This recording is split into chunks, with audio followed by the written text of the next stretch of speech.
Hello. Hello. This is the Carmudgeon Show. Part of the Haggerty Podcast Network. That is Derek Tam-Scott. This is Jason Cammisa. And today we are talking about a one-off, one-of-one, ever-produced supercar. And Derek is turning and looking at the definitely not one-of-one prototype 16-cylinder Cizeta-Moroder V16T behind us. Yes, that's a GTI. Okay. Isn't it great? Isn't it pretty? It's lovely. I love Mark 7 GTIs. It's a sport. It's got those wheels. Yep. Uh-huh. Okay, so this is not off to a good start. I don't do turbos, and you know that. Okay, well, for some reason there's a GTI here. Nobody knows about it, why it's here. We'll tell them this episode's after about the Cizeta V16T. Yes, and maybe I'll tell them about the GTI after you clap. Okay. Do it again. That was better. That's as good as it's going to get. We're done. Are we going to address the hamster in the room? The hamster in the room, that's not an elephant. It's not an elephant. It has the proportions of a hamster. It's not an actual hamster. It's not an actual hamster, but the car that is behind us does, despite the fact that I think they're very good looking, have the proportions a good of a looking hamster. It's a Handsome hamster. Yeah. I think hamsters are cute. I had a hamster when I was a child. I had a hamster as a kid too. Yeah. I don't know what happened. I don't remember how he died, which is probably sad. I should remember. I probably killed him because I was, mine 12. had an illness. No. I mean, how did you know it had an illness? My mom's a physician. Oh. Did you bring him to the hamster doctor? No, my mom even sort of identified what it was and gave it some treatment that she dosed it correctly and it recovered. Killed him immediately? It recovered for a few days, but ultimately did die. Oh, sad. I gather young Derek was very upset at the loss of his hamster. It was the last time I ever loved anyone or anything. I would have preferred a different outcome for sure. Fair point. Anyway, hi. This was how there's a hamster here. Okay, so you guys made fun of me a little bit last week. You and Nick Mercadante, our esteemed guest, who was a really fun guest. Mm-hmm. Great. Good stories. Yeah, good stories. He's an adventurer. But you made fun of me for buying a turbocharged car, and so I thought I should. As if you didn't have enough Mark 7s in your life already. You're referring to that picture of the 3 Mark 7s. Yours and your e-Golf and your mom's car and now this car. So this is now... So Jason has bought a GTI. Is this your first GTI? Yeah. But it's not for me. It's funny that of all of the Volkswagen that you've done and such a Volkswagen guy that you are, that you've never had a GTI. It would usurp everything else. As Randy said, if not one of those fancy high-class GTIs, just a regular Golf is what he was racing. Yeah. I've had a Golf. I had 2 Golfs. I mean, one of which... the Wabbit. I had the Waste Wabbit, and then I had the Mark III, which I turned into a four-door GTI. Mm-hmm. But this is... not yours. This is the first... Yours, but not yours. Mine, but not mine. The first turbocharged car that I've purchased. Technically not. I bought my mom's Golf. My mom's Golf was a 180. Mm-hmm. That was her. So this breaks no new ground. Okay, so what happened was, what you guys are making fun of me about and why this car's here, is 3 years ago my nephew turned 18, and he somehow between the ages of 17 and 18 became a huge car guy. And was super interested in cars, and nothing made me happier. And so... Was it the acquisition of a driving license? I think maybe, but I think no. I think it was before he got his license. But sometimes people just sort of come into their own as car people. I think that was 11 or 12 years old for me. I feel like he had the environmental. I'm a lot of 1,000 miles away. Yeah. His dad's a car guy, but didn't sort of like he wasn't a good car guy pusher dad like others have. But no, so you were 11 or 12. I was 11 or 12. I was totally into cars as a 2 and 3 and 4 year old. Like I was fascinated by them. Like all children. And then at 11, I went to summer camp one year. I asked for a stack of every car magazine I could get, and that's when it went from like an interest that I talked about to everything I did. I was like that. I think always, literally always. Always. No other interests? You had planes and stuff. I've always liked trains and airplanes and stuff like that. Yeah, I didn't. I have computers. I was a computer nerd and a wasn't. bicycle nerd. But then cars just changed that. But yeah, so nephew came up with his favorite car in the world was a G35, Infiniti G35 Coupe. He had gotten halfway there to sort of saving up for one. He was doing really well. And so I surprised him by finding him the nicest one I could find at 2006. So the last year, with the updated headlights and taillights and interior and all, everything he kind of wanted, found the car and went through and did everything to make it perfect to hand it over. Flew him out here, put him through a teen safety driving thing at Thunderhill Raceway, which was amazing. He got to slide the car around, and he did great. And then we drove it cross country. And his sister is 3 years younger. And I have spent the last 3 years worried about this. Like, what am I going to do? Like, what am I going to do for her? So last year I did fly her out to do the same teen survival school because I saw that she was heavy on the gas pedal. And I'm like, okay, she's going. So I put her in Beatrice, and she spun around in Beatrice and did all the same stuff and just had a great time. But her car at home, just by chance, is an automatic. And she chose it over, she had a choice between this old Lexus and my sister's 170,000 mile Mazda 6 stick shift. And she chose the Lexus. And I was very disappointed, heartbroken, in fact. I almost disowned her. Okay. And so I've spent the last 3 years wondering, what am I going to get this kid? Like, you know, I got her brother a car. Like, she's a really good kid, and I'm not saying that just because she's my niece, but she's. I mean, yeah. If she were anything but, you would, I'm sure, make no secret of it. I mean, you know, look, kids. I think kids are often on very different paths and start very differently, and you have to adjust expectations for a lot of kids. They start slowly, but she's just really bright, really cool, really fun, really sweet. Does well in school. She's just a good person. And I thought, what am I going to do for her? I've come up with like 15 different things, none of which I loved. And back in November, my sister called and she's like, "You're never going to believe this." So she was saying something. Her car broke again, and my sister, the Lexus broke. Yeah. Broke? It's got like 1 million miles on it. The AC blew up last year, so I know it's got no AC. Oh, it started running like poop. And her brother is now a mechanic. So I asked him to please go through it. It was a bad coil pack. And so he got her coil pack and got the car back on the road. But she was all freaked out because it was like, flashing check engine light and stuttering and just being, a broken Grumpy. car. And she was talking to her mother and she's like, "Hey mom, I'm sorry. Grumpy and bad coil pack." Shh, I can hear you. Okay. She talked to her mom and said, "Mom, I was thinking like maybe, what? I think I want my next car to be a stick." All right, say less. Uncle Jason to the rescue. Like this solves 3 years now of stress for me. Like, what am I going to do for this kid, right? So I started looking immediately. My sister was like, she kind of likes sedans. She doesn't like wagons. And I was looking at Jettas and Civics and Subarus, right? The only three sort of sedans you can get with a stick that I think are modern safety and reasonable for an 18-year-old. And I'm like, listen, I don't care who you grow up to love and to marry, you are not having a fucking Subaru. Like, just sorry, there's no Subarus in our family. I just thought like a Civic and a Jetta. I mean, a CTR would work, or an SI. Okay, we're not spending that kind of money, and 300 horsepower for an 18-year-old. Okay, what about an SI? I don't think they're in the price range that I'm able to afford. And so it was just going to be like a regular Civic. And I'm like, I'm sorry to say, these are just basic bitch cars. And she's just not a basic bitch. She's really cool. Mm-hmm. And I thought, so I called her and I'm like, "Hey, listen, I think a car," I didn't want to tell her. I wanted it to be a surprise. But I think a car is an outfit you put on. And I don't like the idea of somebody giving you an outfit, a costume, and saying, "You are going to wear this publicly." I didn't like the fact that my parents sort of pushed me away from what I was interested in. And I really loved watching. Oh, they did that to you? Yeah, they did that to me. Mine did not. Mine refused to let me have an E30. I showed them.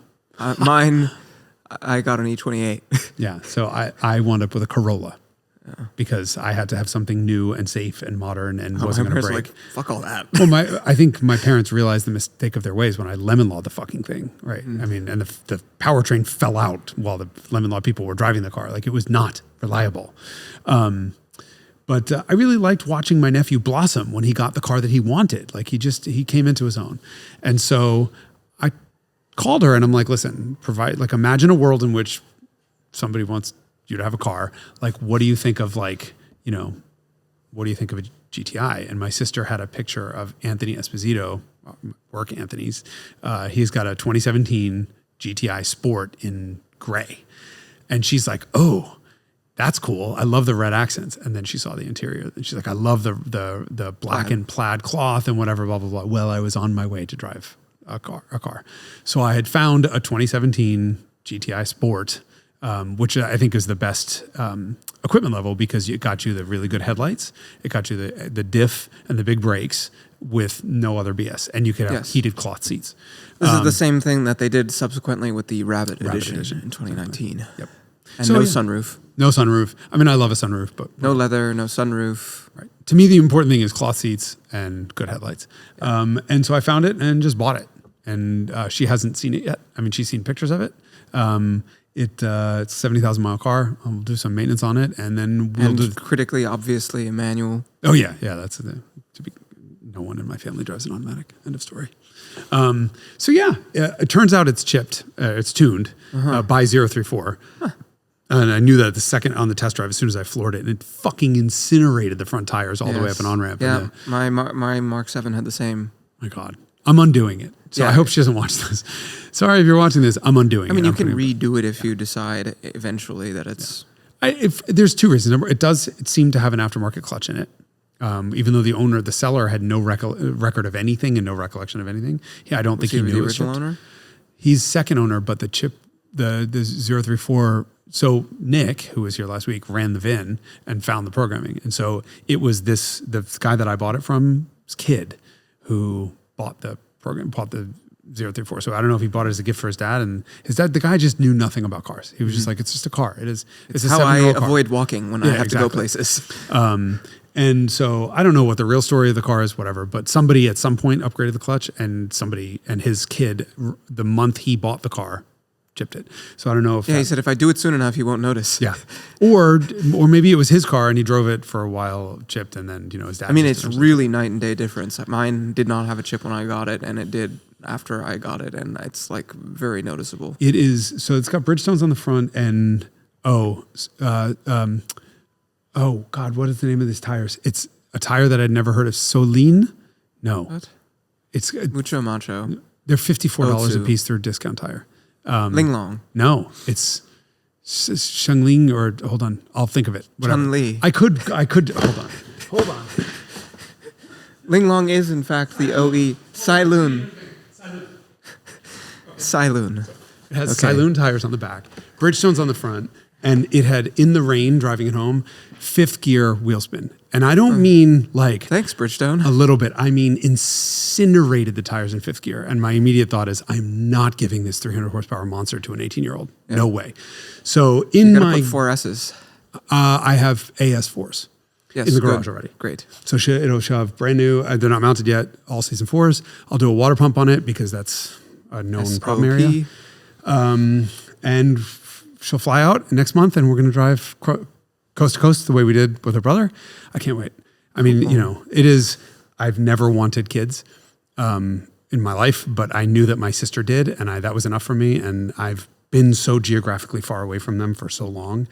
I was very close to them when they were really little. And so the idea now that I get to spend 5 days in the car with my niece is just going to be so cool. So there you have it. My first /second/ my second turbocharged car that I've ever been part of the purchase process of, and the 4th Mark 7.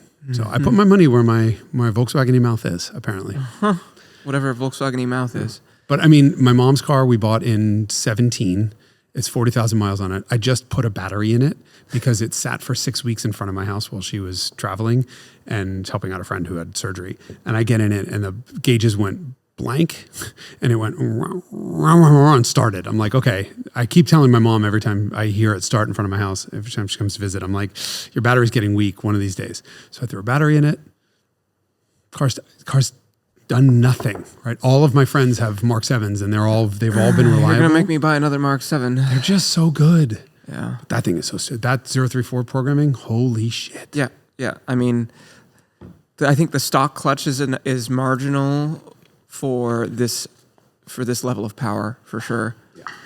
Yeah. My brother gifted me the tune as repentance, and for never repentance mind. for wrecking your Porsche. Yes. Yeah, okay. But then the clutch not immediately. I think it made it 6 months, 5, 4. Not long. I got it at the beginning, the tune at the beginning of June, and I noticed the clutch slip for the first time in October or November of whatever year that was. Yeah, and I just don't think it's fair to give It's an like a known 18-year-old, issue. right, an 18-year-old who's new to driving a manual every day, a car, and say, don't sit at low revs and high boost load. I mean, she's going to catch herself at some point, like on the highway, freaked out. She just needs to go, and I can't. The clutch so not hanging on for sure. So it'll go back to stock. But I'll probably do the dog bone mount. I might actually do the resonator delete because it's too quiet. Either that or just chop off the rear muffler, whatever. Okay. As we learned from Nick. Yes. The correct way to do this. Listen, she was super excited when she saw the pictures of, GTIs in general. And then I sent her a picture of this car and she's like, oh my God, it's black and red. That's my favorite color combo. She was super happy about that. And I was talking to her about why I was asking her why, if she'd be okay with a hatchback, because I want to give her what she wants, right? And I want her to know that if this car comes home, she doesn't like it and just doesn't fit her personality, we'll get her something else. And I'm going through, I'm like, hatchbacks are great because this. Here's, the drawbacks are you can't leave anything in the back because somebody could smash a window and grab it. Blah, blah, blah, blah, blah. And I going through the list of things that I liked about this car, why I think it's a good fit for her. And one is, and by the way, it'll blow the fucking doors off of your brother's G35. The squeal that this kid let out. She was like, really? And I was like, yeah. And I mean, not even fucking close. Is that true? The way it is tuned right now? Well, the way absolutely. it's tuned now. Yeah. I didn't, I hadn't made the final decision. But in the real world, I mean, this thing will keep up with a G35. Yeah. They're 230 horsepower at the wheels. Yeah. Anyway, so super excited. I cannot wait. I can't wait for her to see it. I can't wait for her to get it home, and that'll be our college car. So cool. Anyway, that is not why we're here today. The GTI we are is here because that's why it's here. That's why it's here. We are here because we ran out of Cizeta-Moroder V16Ts. Yes, there was only one. Yes, and we're fresh out of them. Back with its owner. So last Thursday, if this video comes out on time, and I believe it should, you hopefully will have seen that I did a revelations on the Cizeta-Moroder V16T. Derek has seen this because he has the ability to see things before they happen. No, they happened last Thursday. That's right. They've definitely already happened. And so this is a really interesting story. Yeah. I'm curious to know how this performs because it's kind of an esoteric, obscure thing, and that can go one of two ways. One, nobody cares, or two, nobody's ever heard the story, so it will do well. So I'm interested to know. I think most people look at it and look at the car and think it's Diablo, and of course they should because it is effectively a Diablo in design. Mm-hmm. Marcello Gandini did this. So I should qualify that. It is not a Diablo in design. It actually predates the Diablo. But Gandini... Which Diablo? The original Diablo. The actual one that went into production the one as that opposed went into to the 132. Yes. Yes. So the 132 was the code name for Marcello Gandini's Countach replacement called, at the time, Super Countach. Mm-hmm. And he was effectively done with the design process. And in 1987, as they're getting ready to build all the tooling equipment for the car. They had actually first time started it the day before, and then the very next day, that car, the P132, the very next day, the announcement was made publicly in April of 87 that Chrysler had bought Lamborghini. Yeah. And so that car, first things first, Chrysler says you need to tone it down. They wanted it smoother and rounder. Initially, they provided... the purchase happened in April. June, Lee Iacocca visits and sees the prototype and says it's terrific. And then sort of like notes start arriving about how the styling should be revised. And then eventually scale clay models started arriving about how the design was going to be changed. Mm-hmm.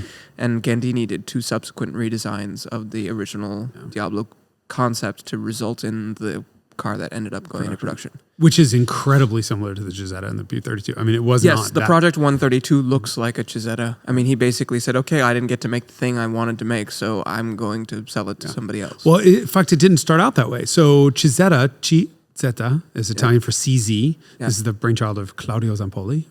We'll get into him in a minute. But he approached Gandini. He was ex-Lamborghini Works test driver, along with Bob Wallace and Valentino Balboni and company. He went to Gandini and said, I need you to design me a supercar. And he did.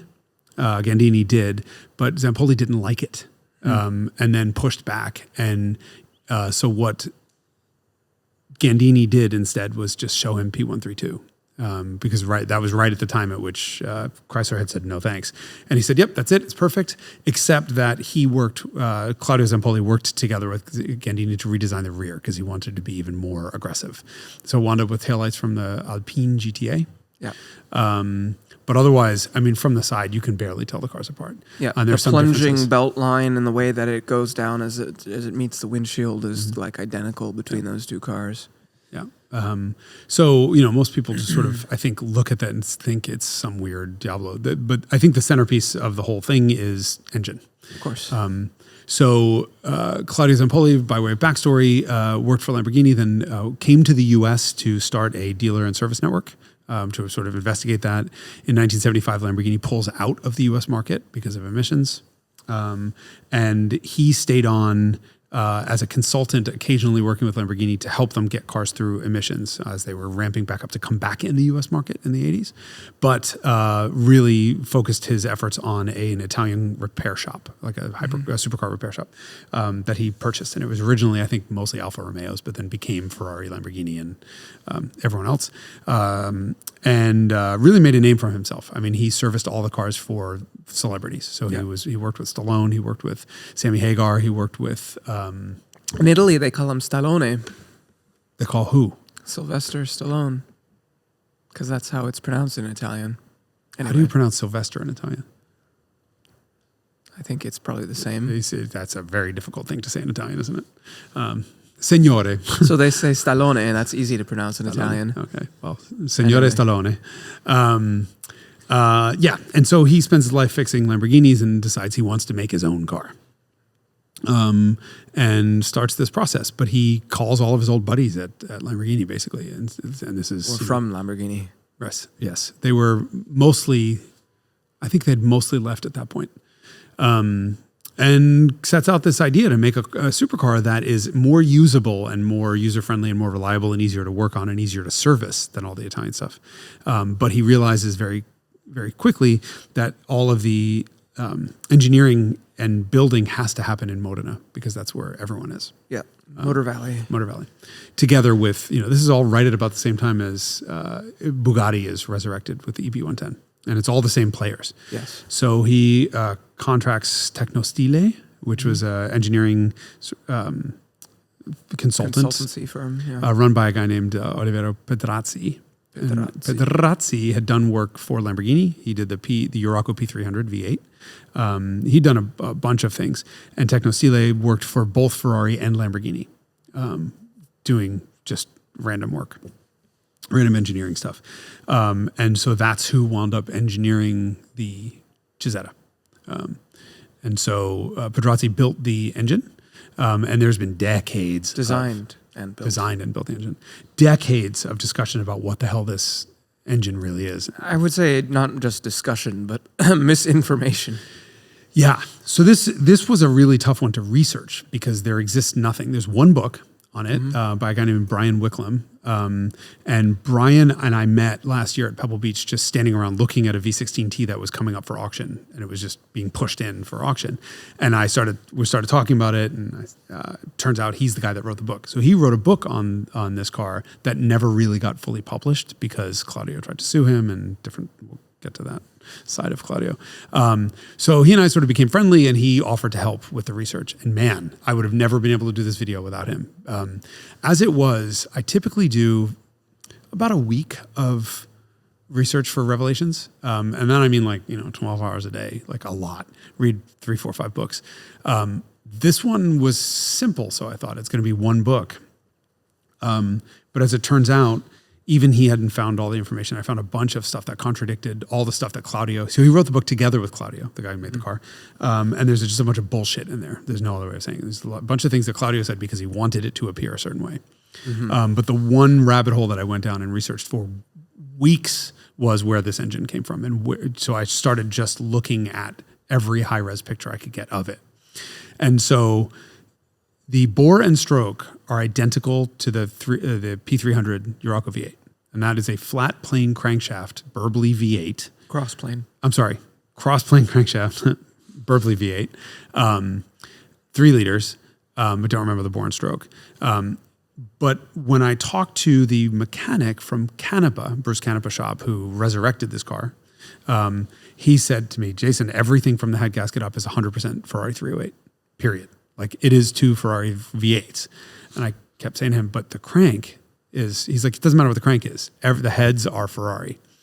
So knowing that this guy touched everything and he was great, he was awesome. Like he was super cool, very knowledgeable. I mean, he made the thing run. I realized where he got that information from. And you look, the Bosch CIS units are Ferrari 308 Quattro Valvole. Everything really does look like Ferrari until you pull the head off the motor, right? And so you can see where the head gasket surface is. And I can see, this would have been the Revelations video. It's 100% match of 308 head gasket versus Cizeta head gasket. So there are, the 4 cylinders on each side. There are 3 low pressure oil return galleys that are in between them, and there are 4 high pressure oil lines, but where they're positioned and the shape of them plus all the coolant openings, 100% match. So we know the head, the block's surface is apparently Ferrari. And when you look at the crankcase itself, it's an aluminum block that's has cylinder liners that are pressed in, and Ferrari uses this bevel and this edge and whatever. It's 100% match for 308. So you pull the head off and you think, oh, 100% Ferrari. The problem was how do you get a Ferrari head to match up with a Lamborghini block, crankshaft design that has totally different bore centers, bore spacing? It's not going to work. So that sort of made me go down this rabbit hole of trying to find the cranks. So the crankshafts are, I confirmed, P300 cranks, which means that the heads can't be just Ferrari heads because the spacing isn't correct. So then I went down this rabbit hole for days of looking at pictures of everything I could find. And what I realized is all of the Italian V8s of the time, all of the Italian engines with 4 valves per cylinder at the time were based on 2 valve per cylinder designs. And so if you're looking down the length of the camshaft, right, on a single or 2 valve per cylinder engine, you have the bearing caps for the crankshafts on either side of the lobe. So you have the bearing cap is in between the cylinders, right? Because you only have 1 lobe there, right? When you do a 4 valve per cylinder double overhead cam engine, you have 2 lobes per cylinder, and the quote unquote correct thing to do would be to put that bearing cap in between the 2 cam lobes because that's the place that's under the most stress. None of the Italian engines of the time had that. The Ferraris kept the bearing caps where they had been when there was only 1 valve per cylinder being actuated by each cam. So I immediately knew that Cizeta has the journal in between the valves. This is its own head. Like it has to be its own head. And I looked through the pictures of every single cylinder head of every 4 valve per cylinder engine in production at the time in 1987, which were not that many. Honda had 1, Yamaha had 1, Saab had 1. That was the match. Porsche had 1. Porsche's weird in its layout because it's got a timing chain in the center. It was a single cam motor, and then they actuate the second camshaft off of the first one with a chain. A short little chain. The closest I could find is all of Cosworth's designs always had the bearing cap in the middle, and if you look at the sort of spider, the webbing of how the structure works, it looks very similar. So it's my best guess, and I can't confirm this, and I probably never will be able to, that Pedrazzi took basically his crank from the P300 Urraco V8, took the block design from Ferrari, which was vastly superior to what Lamborghini was doing. So how did they deal with the spacing between the bore center issue? They just they took the combustion chamber design and expanded it. Expanded the space in between it. Of the Ferrari. Of the Ferrari stuff, yeah. So they're using basically the fundamentals of how each one of those motors are I don't think I So guess the head gaskets are not interchangeable between a because 308 because the bores are farther apart. I don't think they are. So when I asked the Canepa guys, they didn't pull a head off, and we have no way of knowing what the actual bore and stroke of this engine is because you can't believe anything Claudio Zampolli said. But if we are believing what he said, and the crankshaft is a visual match for the Lamborghini, and it was reported in time that it was inspired by Lamborghini. What I had read previously was that this engine was 2 Urraco V8s. Yeah. But it can't be because when you look at the casting of Lamborghini's block, it's the most, I'm sorry to say this, ghetto, like it looks like 1800s casting stuff. The Ferrari stuff is beautiful by comparison, and just where the bosses are for the head bolts, it's just entirely different. So it's 100% a match of the Ferrari block with the Lamborghini crank, and then the head gasket surface design itself is Ferrari, but then I think the head is probably a copy of Cosworth. But I couldn't find a single picture, and I looked through thousands of pictures that Brian was able to provide to me. Not a single picture of the valve side of the head, of the underside of the head. So I don't know, if it's a pent roof design with 45 degrees in between the valves, I would say, yes, it is a copy of Cosworth, but I can't see that. No one knows. No one's seen it. Interesting. Very, very, very interesting stuff. But I had to solve that for me, my mystery, because, if like everyone's been, is it this or is it that? I'm not going to do a video on a car and then not be able to solve that mystery. Interestingly enough, Iain Tyrrell, I called. If you guys have ever watched Tyrrell's classic workshop, very soft-spoken, very slowly and deliberate British man, very elegant gentleman.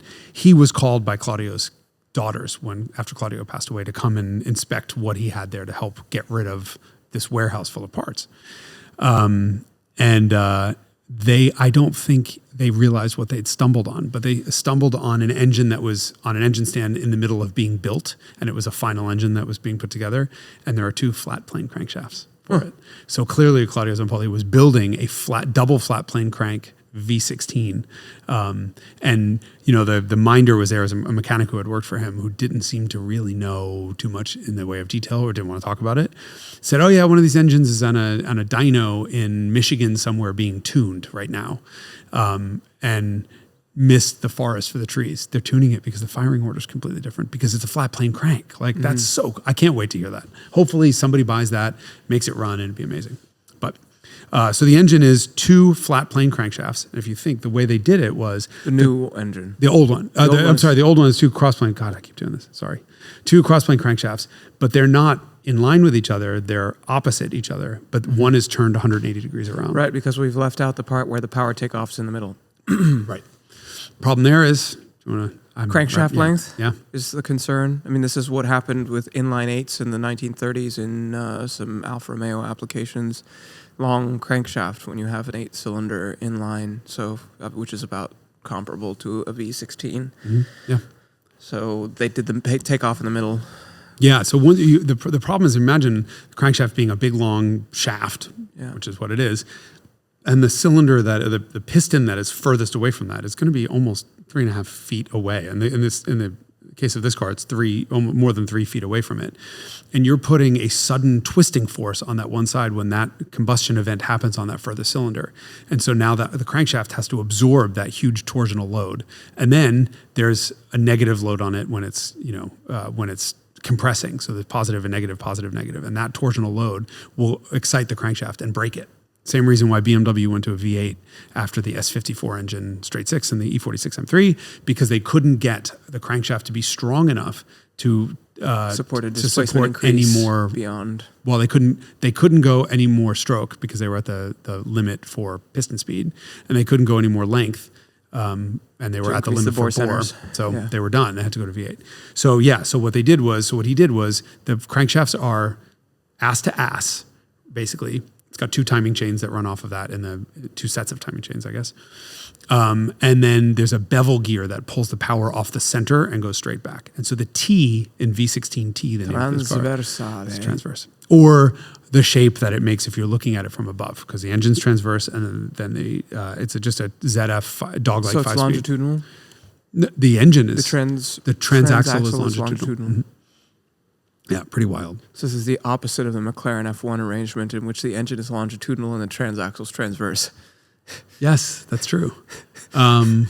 This is very, I mean, I don't think, did anyone else, no one ever did a center takeoff other than this. In modern times, no. I associate that treatment with like pre-war or 30s, early post-war. Yeah. I mean, this is not the first V16 ever produced, right? So correct. Cadillac did it and Marmon did it as well in the 1920s and 30s. But this was the first sports car. And the problem with, again, 16 is the length. You can't get revs out of it. And this thing revved to 8,000 plus. And so, but really interesting when you start looking at like the crankshaft. So that's why the engine's transverse. Yeah. In that car, because you're taking the power off the middle. Center. I guess you could do it in a longitudinal arrangement. You just have to run a shaft down the back half of the block. Right. But the problem with that is the engine's so long then that you have an awkward shape. Yes, of the styling packaging. Yeah.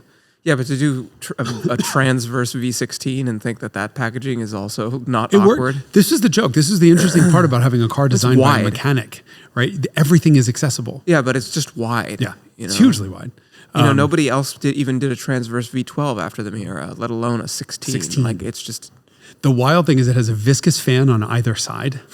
And if you think, one of them's running backwards, right? So actually the fan blades are reversed. You pitch the fans, or mount the fan the other way. backwards. Yeah, so wild to see that. And so you have the engine, and then you have the water pump on... I think it only has one water pump. And so one side's got a full set of belts with an alternator. This is the left side. And then the right, I may be wrong, whichever one. The other side just has a belt just to run that fan. So you have the engine, the water pump, the fan, radiators, and then the side of the car. And it's 5 feet. Yeah. It's crazy. It's a big car. It's a very big car. But yeah, so the engine is obviously the most important part, right? I mean, if this was a 12-cylinder, we would have never talked about it because, whatever, another V12. Like the Monte Carlo GTB. Oh, now we're going to have an insert of the Monte Carlo GTB. It's another one of these random, esoteric, exotic cars that never went anywhere. Okay, yeah. But it was 12 cylinders, so 12, you don't even so know no one what it cares. is. Yeah. It's such a wild thing. I mean, we now have a Bugatti Tourbillon coming. Yeah, which is the first V16 in approximately 470 million years, other than the Cizeta. Other than the Cizeta, yeah. And it would be interesting to see how they dealt with torsional, crank. That's probably material science advancements. Yeah, it's been a lot of years. And the W16s that were in the Bugatti Chiron and Veyron are much, much shorter. Yes. Still long, but they also don't rev that high. They're 7,000 at the absolute most. And turbocharging. I wonder what a naturally aspirated version of that engine would be like. Not that characterful. So here's the weird thing about it. We spent a lot of time in the episode talking about the sound of the V16T because, Tyrrell in his video was saying, I've always heard it being a flat plane. And I have, with all due respect to him, I completely disagreed. Always. That thing, every recording I've ever heard of that Cizeta sounds very burbly. It's at idle.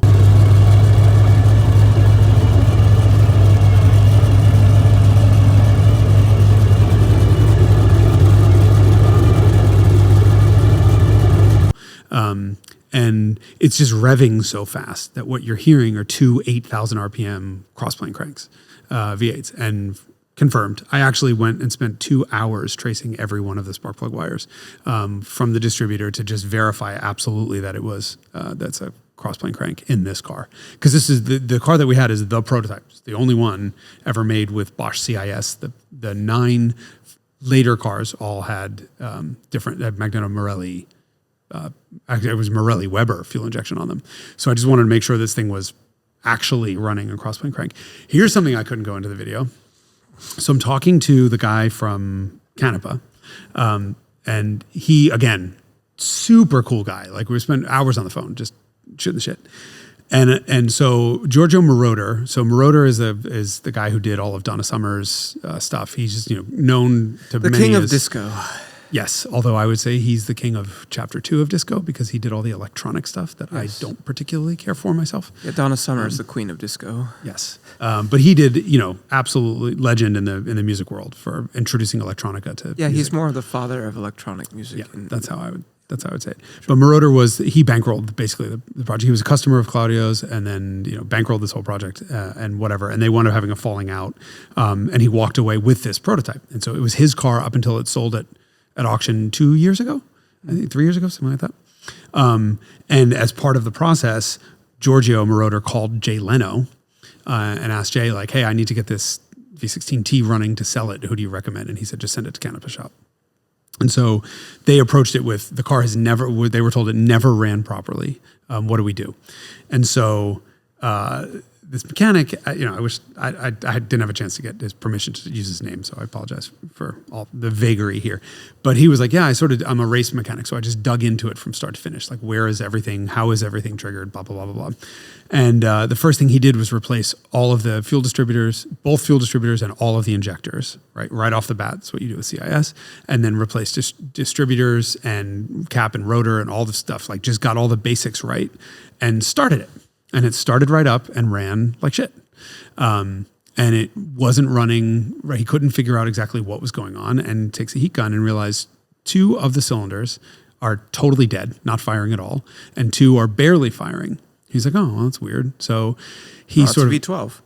Yeah, exactly. It's true. It's V12 plus a bit, right? Because 2 were firing improperly.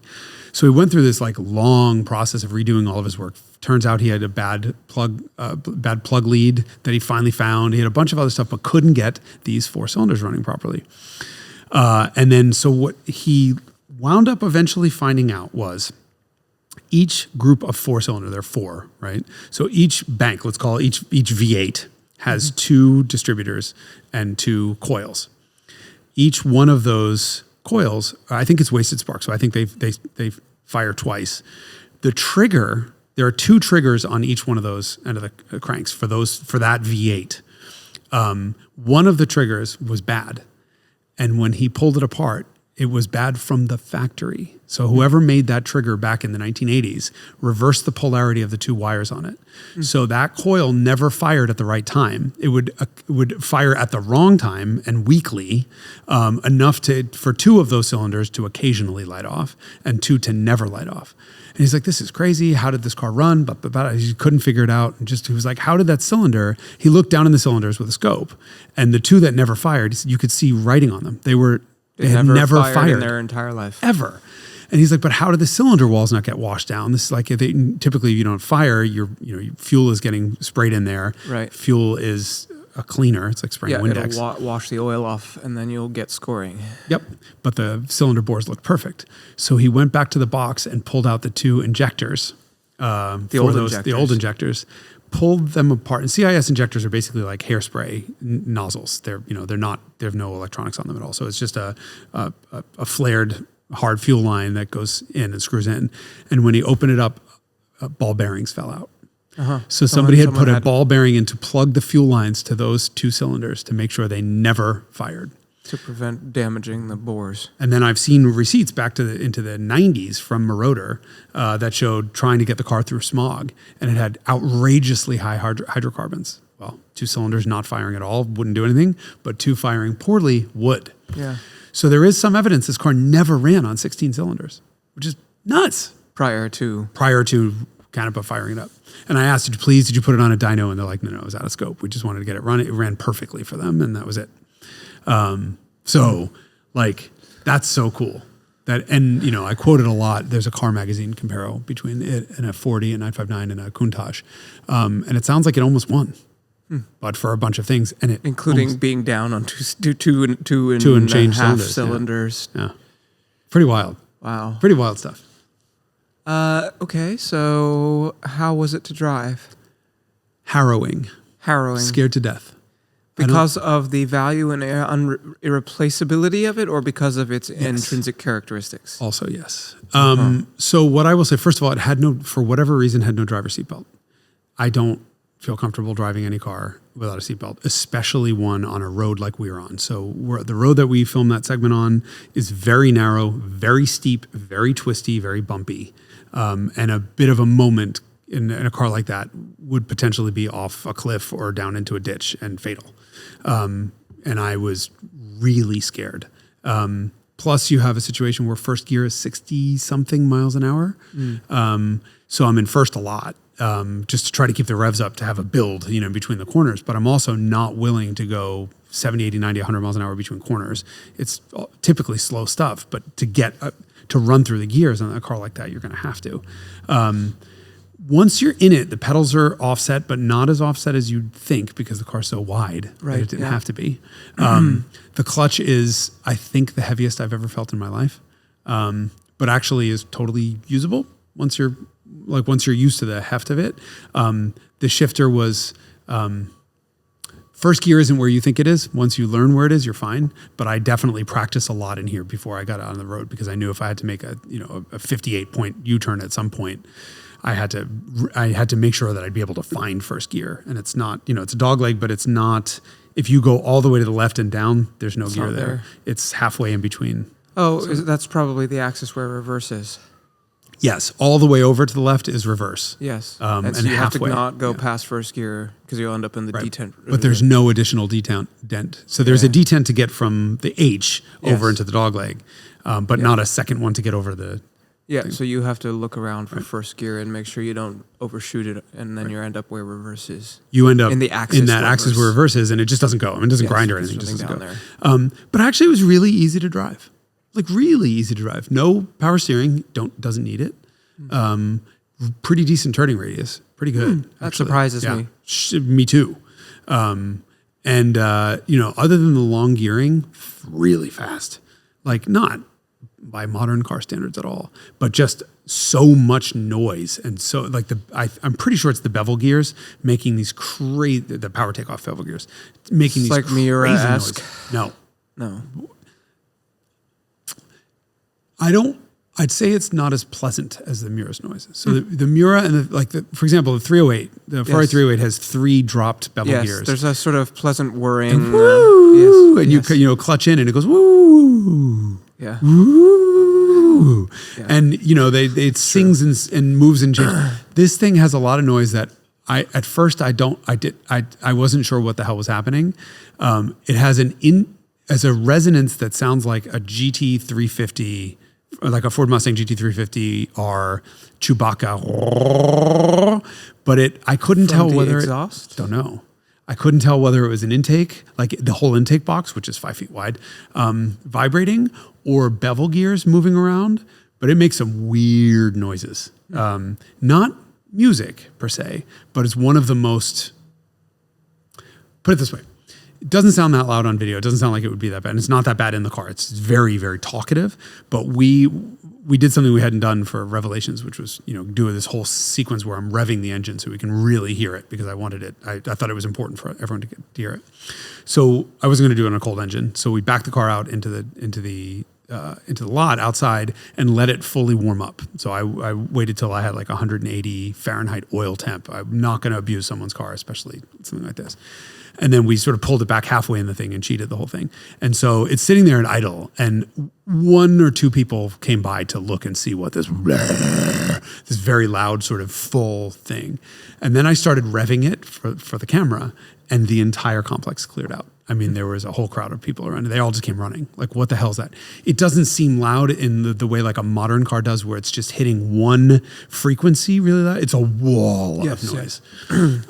Not music per se, but distinctive, really unrepeatable, unlike anything. There are some Veyron notes in there. There's I hear a little bit of that.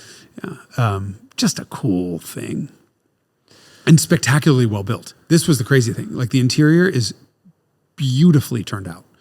No climate control in this one. Again, prototype. Yeah. No climate control, no radio, but everything that was there, the seatbelt, which wasn't worked. It just kind of functioned, and that's pretty amazing. And if you look at just how the interior fit together, and I actually asked the owner where the paint came from because I want to know what paint shop did this. It's the most beautiful paint shop I've ever seen in my life. It's original. Original. So that was done in 1988. Wow. Yeah. Crazy, crazy stuff. And so then Claudio Zampolli. Oh, God. So, look. The car is what it is. Revelations about the car, but it's also, backstories of these cars. This was a tough one because it certainly seems like Claudio was a dick. Scumbag. Yeah. So I do know one person who called me and was like, oh, you're doing Cizeta. This is great. Don't say anything bad about Claudio. Man, he got a bad rap. What a great guy. And I was like, do tell. So this, Claudio had built this friend a Mura engine that was bad. And I remember it was just smoking, whatever. And he said, oh, well, no, Claudio was a total gentleman about it. I drove it 300 miles. It still smoked. So we boxed it up, sent it back down to LA. And he, built another one and he was furious. And I'm like, really? Oh, he's furious? Because Claudio had a fucking temper. And he's like, no, furious because someone told him to use these new rings, these new stainless steel rings, and they just wouldn't bet in. And he was mad that he had listened to the advice. And I said, well, let me tell you something about Claudio. From everything I can see, Claudio just was not willing to accept failure. And of course, he was going to blame someone else. So there's a history there of his entire career where he was never at fault and everyone was out to get him. And so the whole thing started with Moroder as his business partner, but from multiple other side accounts, all he did was make fun of, oh, this is the idiot who just gave me another $250K. And this guy's a fucking idiot, sort of shitting on, biting the hand that fed him, so to speak, which didn't sit well with the people who had sort of recounted that to me. And the whole process, I think they were in a total investment of $1 million by the time the engine was done, and they sort of started to work on the car. And the Moroder's investment, I think, was supposed to be $1 million, and it wound up being 2 point something, like 2.2 or something like that. By the way, Brian is making a new updated version of the book with a bunch of the corrections that we found together and whatever else, and I'll put a link in the description. I can't wait to see this book because it's really cool. So Moroder was on Claudio to get the car done on time and whatever. And it was just excuses. And finally Moroder put his foot down, and it was 2 years. I think it was 2 years into their deal, summer 88. He said, you know what? I spent $350,000 on an unveiling party for Hollywood. And this is all on YouTube. It's unbelievable. They got Jay Leno to MC the whole thing, Jay being Claudio's friend at the time. And it was just star-studded celebrity to trot out the car. And so basically it was him saying, Claudio, get the fucking car here. It's got to be done because we're trotting it out one way or another. That happened. Everyone was horrified at the price, which was $250, which is a joke because the final asking price for the car was $650. No one ever paid that much, but that was the price ballooned. And $250 would have been about twice a Testarossa or Countach at the time, probably. I guess. All I know is at the end when it was six and change, that was more than double what a F40 was. No, F40 you said 400. That was 1.5 times. Yeah, 1.5 times an F40. So yeah, I mean, well, the McLaren F1 when it came out was 640 or 670. And that's probably why he was adjusting the price, because he saw what was happening, right? McLaren had a hard time selling its F1s, but so he was, he and Moroder started to lock horns. So that was 88. June of 88 is when I think Moroder gave him the ultimatum. December 88 is that big gala, and then they went to Geneva early 89, and in March of 89. And they were there. Moroder went and talked to everyone. And March of 89, that's the Geneva at which the R129 debuted. Yes, it is. And he went and talked to Gambala, of all people, and said, hey, can you help? And so Gambala said they could get the whole car done and in production in 6 months using a fiberglass body and a BMW 850i motor. And Claudio flipped the fuck out. I mean, they had a huge fight. And his point was, and I think it's valid, without a 16-cylinder, no one will care about this car, and it has to have a 16. But Moroder was right, with no engine at all, because at that point the engine wasn't done, and this was the other thing, is Claudio said the same thing that Romano Artioli, who is the CEO of Bugatti, said, was that the suppliers, Tecno Stile, by the way, same Oliviero Pedrazzi did that V12 for the EB110 also, that suppliers wouldn't give them parts because they were getting pressure from Ferrari and Lamborghini. I don't know how true that actually is. We'll never know. But it wouldn't surprise me in the case of the V16, because anyone working for Ferrari would take a long, hard look at some parts of that engine and be like, I know that. Like, that's mine. And he was probably buying crankshafts from Lamborghini. And so you can imagine a world in which Ferrari and Lamborghini were like, don't help this guy. Also, his nickname was the Savage in Modenese slang, which, probably doesn't bear well. Like, if that's how he was seen. So anyway, Moroder tries to get the car in production by Gambala with a BMW V12. They have a falling out. On on the spot, Moroder was so pissed, offered $5 million to buy Claudio out and say, fuck you, out, $5 million. Claudio said yes initially and then no, because he wanted a lump sum payment and not to be paid by unit. But eventually they break up and Moroder takes his car with him. Which is the car from the video. It's the only car that was ever driven by the press. So car and driver car, everyone covered it. It was the same, it was like two writers that wrote the coverage for everyone else. But could have had a V12. Did have BMW 850 cornering lights, and the prototype at E30 side markers, which I thought was interesting. I have a little video of that. Yeah, there was various other things inside of it that I noticed. Yeah, you recognize upside down 911 vents. Yes. The same. It was really funny because the Cizeta was in here at the same time as the Lancia Tema 832. Same HVAC panel, which was also used in the Saab 9000. Right. But it wasn't hooked up to anything. Yeah, wasn't hooked up with anything. There was also, I feel like window switches. There was just a bunch of shared stuff. I mean, but none of it was obvious. Like it was all good stuff. Yeah. The same way Aston Martin did. Yeah. But yeah, no. The car was genuinely well constructed. But I just think so. He has this falling out with. I think so. It comes back to his character, right? So he has this falling out with Moroder. Goes about it on his own. Sells a couple cars, but then has a falling out with Jay Leno. And what happened was apparently he needed to raise some money, and he tried to sell Jay Leno a Miura SV. And I've talked to Jay about this, and he's still very emotionally damaged about this, or I would have asked him to be part of the episode because he plays such a crucial role in, being the MC for the car. But I could see it still really just upsets him. Jay, by the way, listens to this podcast. I don't know if you know this. And it's absurd. The word I used was mortified. Yes. Jay, I'm mortified. That's and he's a great like, why? way to put it. And of course now I'm even more mortified because I keep watching this. And I'm like, Jay, he's like, it would be great if you guys could put the time into the research, and production quality that you put into the Revelations video. I'm like, we just don't have time to do that once a week. But what he likes about the podcast, and I can pat ourselves on the back, is we have a podcast that's about cars and we talk about cars. We're not talking about cigars and ball cream and all the other stuff that some of the other podcasts do. And so I don't watch them. Do they do that? Mm-hmm. Yeah. Huh. Yeah. That's weird. Why? Isn't it a car podcast? Sponsors. Then we don't. We don't have those. Okay. Yeah. But also, we always try to make this about the cars, right? We'll talk about ourselves and we talk about our experience. But the idea is that we're trying to impart knowledge, and I think a lot of other car podcasts are just about let's chat. Mm-hmm. So I would have loved to have Jay on it, but he's clearly just damaged from this. So what happened was somebody is driving by with very, very loud stereo. So hopefully I bet nobody can hear it. Okay, if you can hear it, someone is screaming along with their stereo. It's very bad. Claudio tries to sell Leno a Miura SV, and the owner of the car is behind him doing this, like behind Claudio, going like, Jay, no.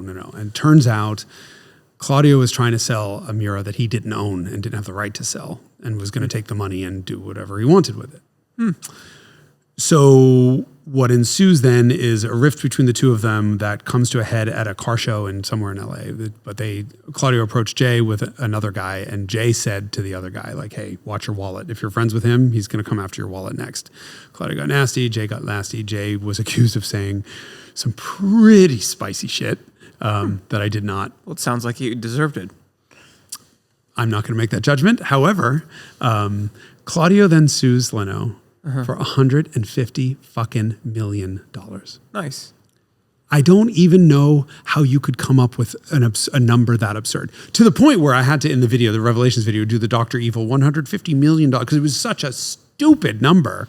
And he said that was what it would have cost. That's what the damage to his reputation will cost his business, that he couldn't get investors anymore because Jay called him a crook. They called him more than a crook. But, when I asked Jay about it, he's like, I called him an asshole because he was. And I'm like, fair point, right? And if somebody tries to screw you and you catch them, fine. But Claudio's accusations were way worse than that and were absolutely hilarious. But anyway, comes up with this $150 million number, and he finds a lawyer. And the lawyer was a car guy, and I think came to Claudio's shop to have he had a Maserati Mistral. And no one would fix it. And he had collected all these rare parts that he found over the course of years or whatever, and brings it all to Claudio. And the deal they strike is this guy, Tristram Buckley is his name. And Buckley's a young attorney. He strikes a deal with Zampolli that he would represent Claudio in this lawsuit against Jay. And the way sort of Jay tells it, the lawyer called him and they sort of locked horns a little bit and whatever else. Lawsuit starts. And so Tristram is getting his car fixed in exchange for this whole thing, right? So Claudio has the Maserati, has all the parts. The lawsuit proceeds and it finishes in summary judgments against Claudio in Jay's favor, saying it appears that Claudio had previously been sued so many times and found guilty of fraud, and the judge's statement was apparently, if somebody calls you a child molester, something along the lines of, if somebody calls you a child molester and you're not, it's libel and slander. If you are, it's just fact. And there can be no damage done if somebody is stating a fact. And frankly, it seems like if Leno did call you a crook, it's probably accurate. And so fuck off. I mean, that's, he probably wrote that in different terms, but probably, yeah. But summary judgment in favor of Jay Leno, lawsuit dismissed. Mm-hmm. So a couple months later, the lawyer calls in to it's Claudio's shop, and hold on, excuse me, sorry. Before the lawsuit ends, Claudio calls his lawyer at one point. He's like, "Hey, I need some money to keep my team interested in your project." And he's like, "Wait, what are you talking about?" He's like, "Well, my guys are working on this, and normally I would charge $6,000 for this repair, but I'll give it to you for $3,000." And Buckley's apparently like, I heard a statement from Buckley, and it was apparently like, "Wait, what? Like, I'm doing this. I'm representing you in this lawsuit against Leno in exchange for this." And he's like, "Well, I'm good for the money. I'll get it back to you, blah, blah, blah. Well, you don't trust me." And he got really aggressive. And so lawyer meets Zampolli like at a bank and gives him $3,000 worth of cash. And Zampolli fucks off and is not seen for a couple weeks. Goes to Italy, right? This is a man who's bankrupt, has no money, no business being in Italy. So he disappears for a little while, comes back, and attorney calls in and says, "Hey, just checking on the car." And Claudio's like, "What car?" He's like, "My Maserati." "What Maserati?" "My Mistral." Like, "The Maserati that you're working on." "I'm not working on any Maserati." "Hey, I gave you the parts in the car and the $3,000. You didn't give me anything." "The $3,000? I didn't give you anything." Like, literally plays fucking dumb. Car gone, the parts gone, the money gone. He double-crossed his own lawyer. Like, this is the kind of shit. That's pretty short-sighted. That's unbelievable. So, of course, Buckley sues him and wins, but if he's bankrupt, has no money until he starts trotting out of it. Zampolli starts trotting out V16Ts to Cars and Coffee and revving the engines and making spectacles. There's YouTube videos of this all over. Buckley finds out about this, calls the feds, and they come in and SWAT team raid his storage facility in Orange County and seize 2 V16Ts, one of which was a customer car. Mm-hmm. And that customer somebody coughed up whatever it was, $50K for Buckley and whatever to pay all of his outstanding debts off. And then in the lawsuit against Leno, though, and I didn't go into this at all in the video, Claudio named fucking everybody as co-defendants. Like, everyone was ganging up on him. His wife, his mistress, of course, of 10 years, who, by the way, kept asking him for a raise. She was working for him, kept asking him for a raise. He kept saying no, and then finally made her an officer of the company right before he declared bankruptcy. So she lost her house, her car, and everything when he went. And then, by the way, and broke up with her. So you're an officer of the company. I'm bankrupt. It's over. You no longer have a house or a car or any money. That's the fucking dickest move of them all. Yeah. And then in the statements, for this lawsuit, somebody, I think it was the mistress, flat out said he has sexually assaulted all 4 of his daughters. He has beat his wife. That just went down the line of just really character assassination, and he denied none of it, which is particularly telling because if you sneezed in front of him, he sued you for libel. So, my buddy who had an engine built by him is the only person who had anything nice to say about this man. And then I found the Facebook post and the Ferrari chat post. And I spent an evening reading this, and it's the most disturbing shit I've ever read.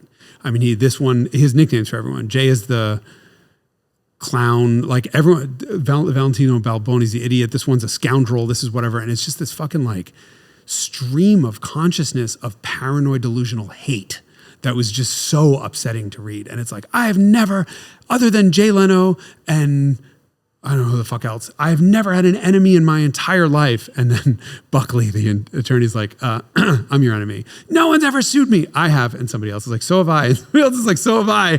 I mean, it's just like, That's it was the beauty just of nuts. Ferrari chat. Oh my God. There's many ugly parts of Ferrari chat, Holy but there's shit. some beauty right there for you. It was like, I was upset.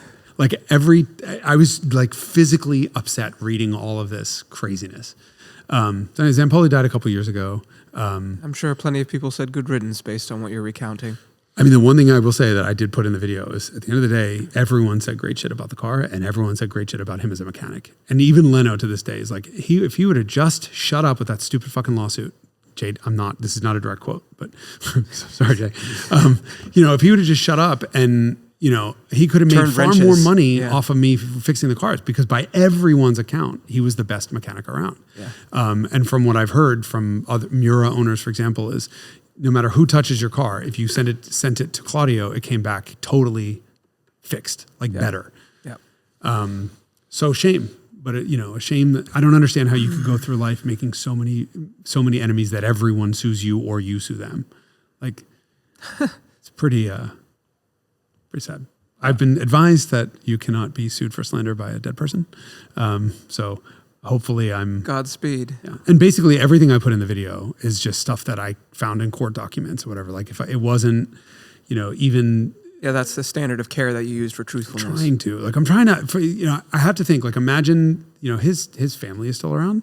Like imagine somebody said this about my parent, right? Or my ex or what, whatever the fuck. These are human beings here. And so imagine he was actually a great guy, which apparently he was until he needed something and then he would screw you. But like, I treaded.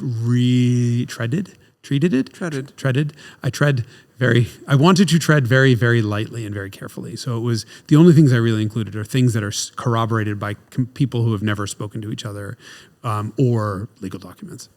Well, that sounds like there was plenty of fodder in there. Holy shit. Even using that standard. I mean, holy shit. I honestly could have done a 3-hour Netflix documentary on this man's life because it just goes deeper and deeper. But,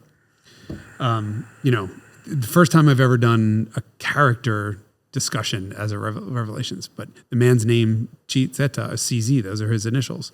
And so the whole car was based on his reputation and his name. The great irony being that his reputation and his name was in LA. And, he designed the car for LA traffic and, LA heat and whatever, and then never homologated for sale in the US. Never had an order from the US, so never did.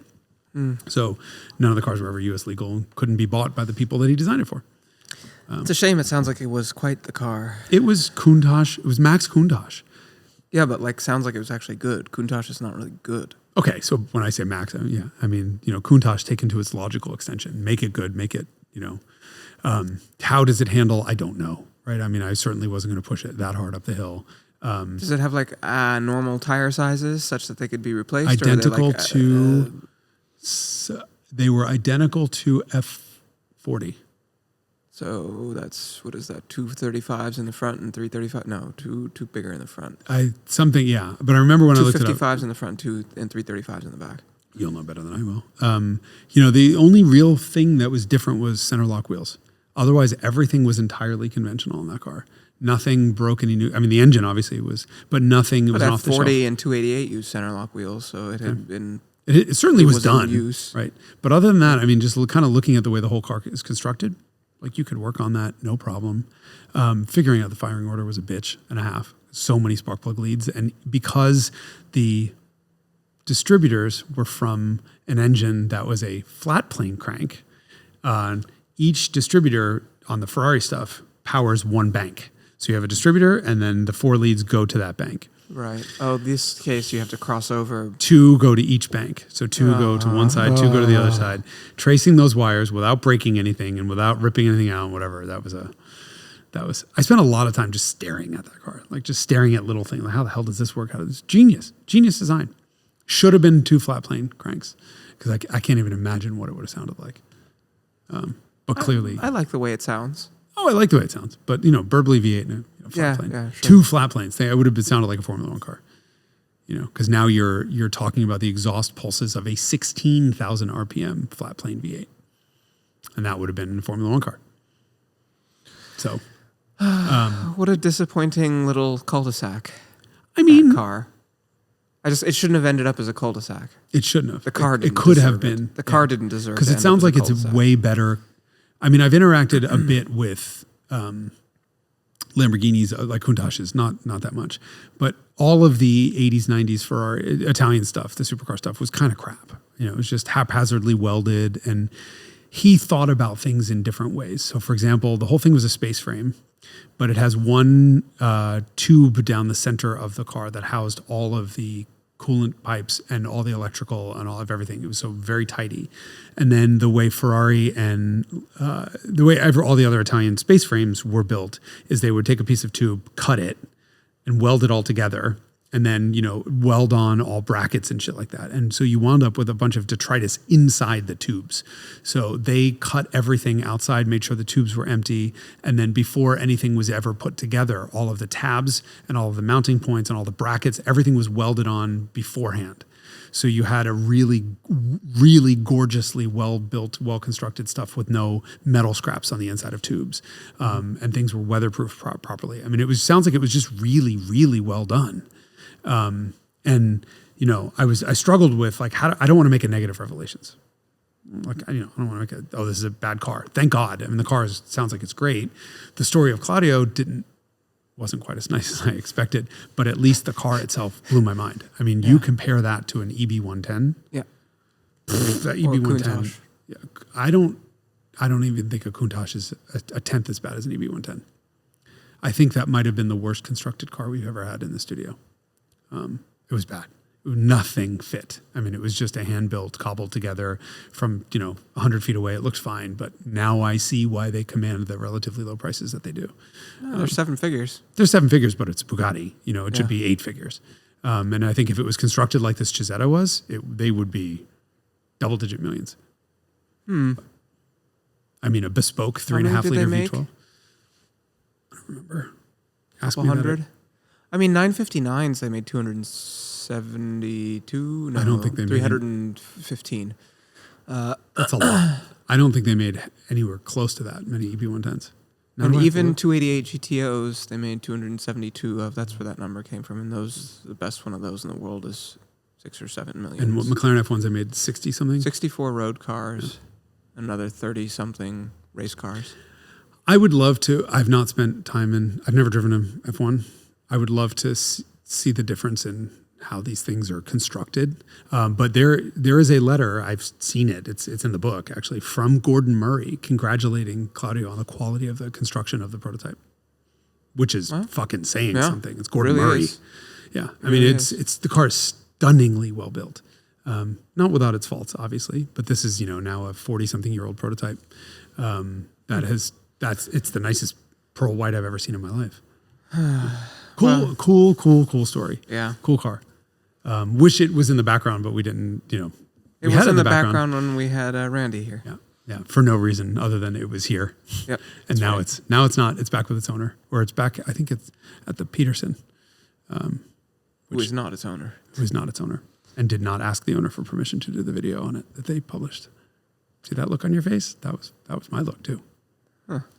Also didn't bother to do much research or whatever. Okay, anyway. Well, we're good. This concludes the shitting on the Peterson segment of the Carmudgeon show. Shitting is a strong word. They gave us that EB110 to film. They were very lovely about that. So, and I will say, regardless of whatever else, that's a hell of a museum. So, sure is. Happy to go hang out at the Peterson anytime.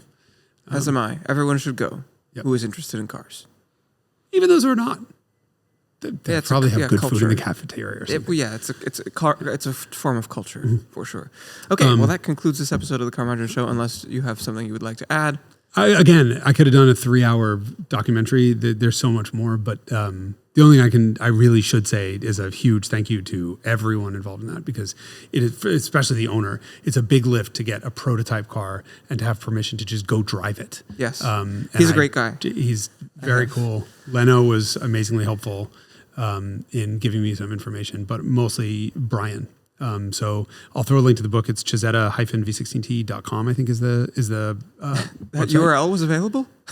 Yeah, shocker. I think he's had it for a while. He's not a journalist. He's not a researcher. He's just a huge fan of the car, and then wanted becoming friendly with Claudio for years. They hung out, and Claudio helped him make the book. The problem became that Brian said a couple things in there that he didn't like. Like he talked about the Leno thing, and had to, of course, point out that summary judgment in favor of Leno, and Claudio didn't want that in there. And then Claudio sued him and the publisher, and so he had to. Yeah, long drawn out drama there, but now Claudio's Well, now gone. it can be published. Yeah, now it can be published, and because I think more light has been shined on Claudio's character, I think Brian is able to distance himself a little bit from his friend because they were friends, and say, okay, well, let me ask the people involved. So I know he's spoken multiple times to Giorgio Moroder.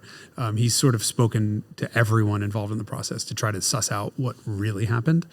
And so the later version of the book, which I think will be published in a couple months, I think it's now just a sign up thing, should be pretty good. So, yeah, anyway, cool story. Hope you guys watch the video because what a car, what a noise. Yeah. Yep. What a neat piece of history. And now I will go back to a 4-cylinder hamster to get me home. With the speed snail. Or are you talking about some other episode of Revelations that's coming up? No, I'm just talking about the GTI that's over there that I can't wait to go spin tire in 5th gear the whole way home. Yeah, with any luck, it'll be raining when we go outside. No more. All right. Okay. Thank you for joining us next week. That's it.